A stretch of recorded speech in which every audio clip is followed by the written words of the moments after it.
Okay guys, time for another Riverpiker shot. Hope everybody's keeping well. Today I'm going to talk a little bit about a few of the sort of lesser covered areas of lure fishing. We talk a lot about jerkbait fishing, big soft plastics.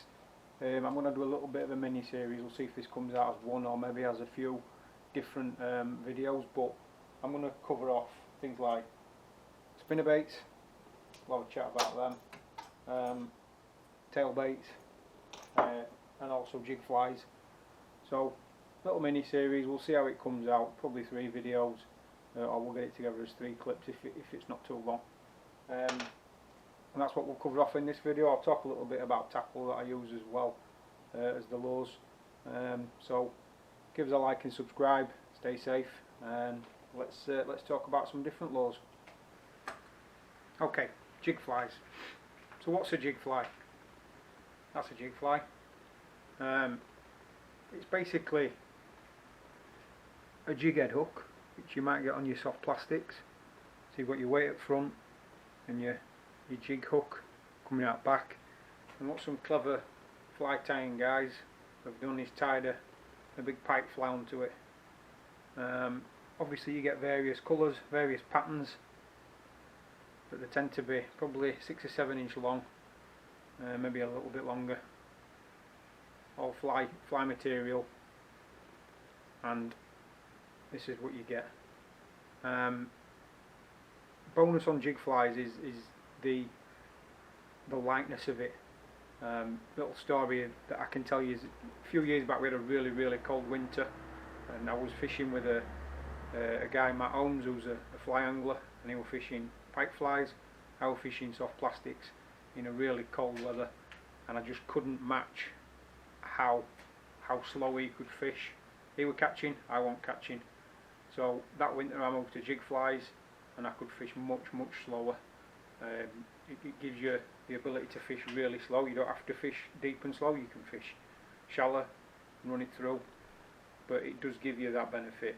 It's a big profile for a light lure, so you're not fishing heavy gear. I'll go through some of my rods.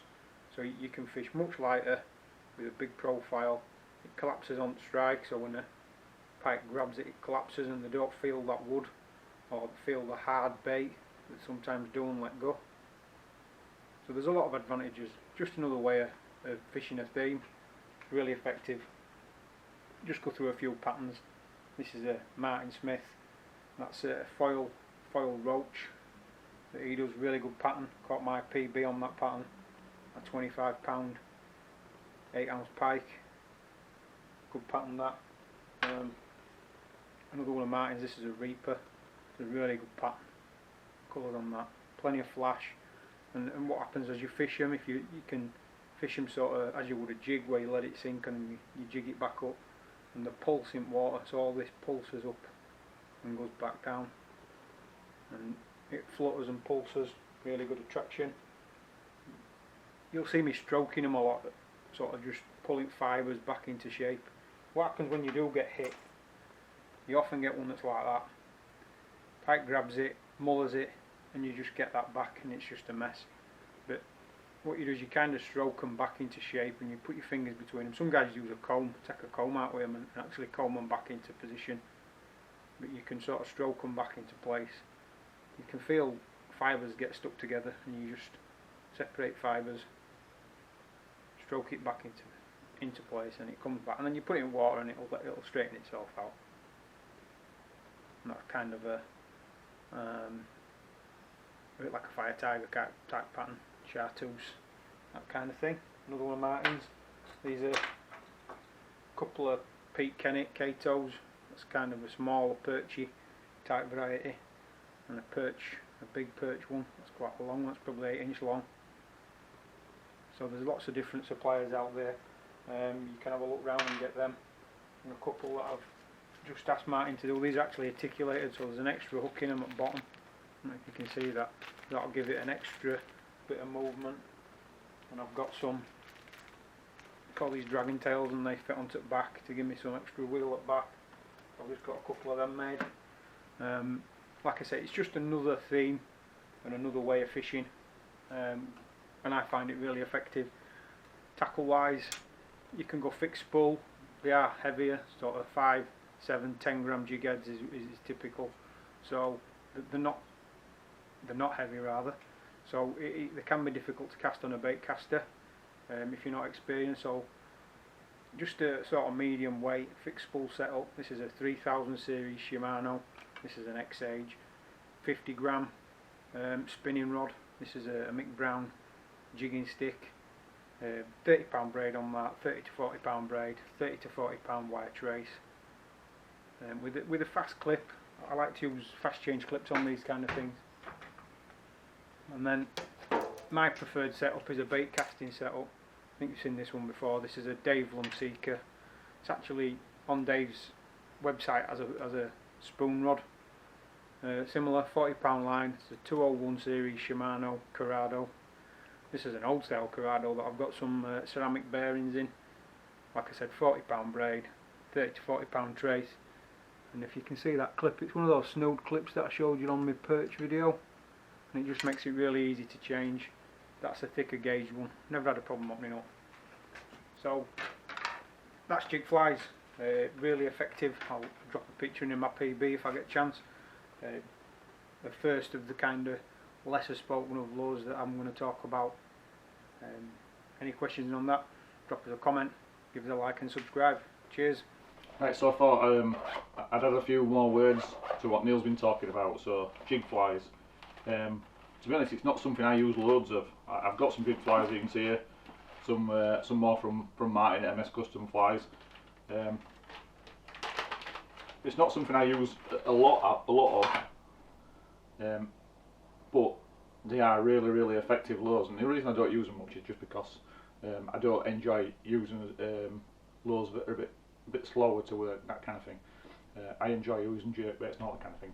But what I wanted to add is that the reason why I think Jigflies are so useful, and same like pike flies basically, is so the reason I like to use lures like this and jerkbaits and things is because I'm putting a lot of action into them. I'm making them work, and I'm either jerking it left and right and making it dart about. In this case, it's a wobbler that's wiggling away, or even paddle tail shads. You've got to sometimes put a little bit of action into them. Whereas these kind of things, you are putting work into them. So I'm not saying you're not, but you kind of cast it out and wind it in. But you can do it a lot more finesse than that, than what I've just explained. But the reason that these are so successful for me is because they're a lot more subtle than such as this. So this kind of lure, digs in, vibrates like mad, wiggles, a lot of flash, a lot of visible sighting from it, a lot of noise, a lot of vibration. So with a jerkbait, it's darting about, giving it all this. But sometimes pike kind of can't resist that kind of thing, and they're attracted to it. And other times, especially when they've been fished for a lot, they tend to shy away from it. They kind of see it and they learn a bit of a behaviour, and you can't always catch them out on this kind of thing. So something like this, which is really subtle, there's not much vibration at all given off. It's just got a jig head. It's got a little bit of an epoxy head on it, so that pushes a little bit of water, but not much. And what you get instead is a really slow worked lure that's more subtle. This body, it pulses, so it gets bigger and smaller and then thinner again. So it pulses, it slowly falls, or it slowly works through the water, and it's that subtleness that gives it an advantage over some lures, especially when fish have been pressured. So I've got some in especially in my boat bag, because I'll fish with Neil, and sometimes I'm fishing with Neil, it's a tough day, and Neil pulls a jig fly out and he's catching more fish than me, so I've got to have a jig fly to switch to it. But for the same reason, some days when you are struggling and they're not catching on the usual jerkbaits, cranks, softies, spinnerbaits, all that kind of thing, when they're not reacting to that, you need to have something different. So going back to that picture you just seen of Neil's personal best, 25 pound pike, and that was from a spot that gets really heavily fished, because people know there's big pike there. It gets really heavily fished, and Neil fished there one morning using a jig fly, and he nailed it straight away. So on a lure that probably maybe ignored umpteen jerk baits and squirrely baits and all that kind of stuff. It's ignored them, and this time let's have something different. And again, going back to one of my mates, so I took a guy out. Some of you'll know him if you follow rugby league. Luke Gale. I took him out, promised him a day on my boat, and typical, we got on boat and it were a rising river, colour of mud. It wasn't really good conditions at all, and I was fearing he was not going to catch anything. So we'd fished a few spots and you could clearly see nothing was happening. So I went to a sort of spot where we normally catch fish from. I know there's fish there, and I just says, right, just put this on. And he basically put this, I think it was exact load to be honest. He put this on, and I just said, just work it slow. On a day where if we'd have caught one pike, I would have been lucky. He had 5, so he was buzzing. Just because we were using that, I was using other lures just to see if anything worked. We both sat next to each other in a boat, and I used other lures just to see if anything worked, and I caught nothing, and Luke caught 5 in the same swim, all on these. And like I say, nicely worked through. You don't have to put much effort into them. Work them as slow as you can sometimes, just let them flutter slowly to the bottom, and then up again, and just keep them, or you can just keep them on a slow, steady retrieve like this. And they're really good lures. So yeah, if you haven't got any, get some. Quite a few fly tyres, as Neil mentioned, but Martin has just seen on the Riverpiker shorts before. Martin at MS Custom Flies will make you these. So yeah, Jigflies.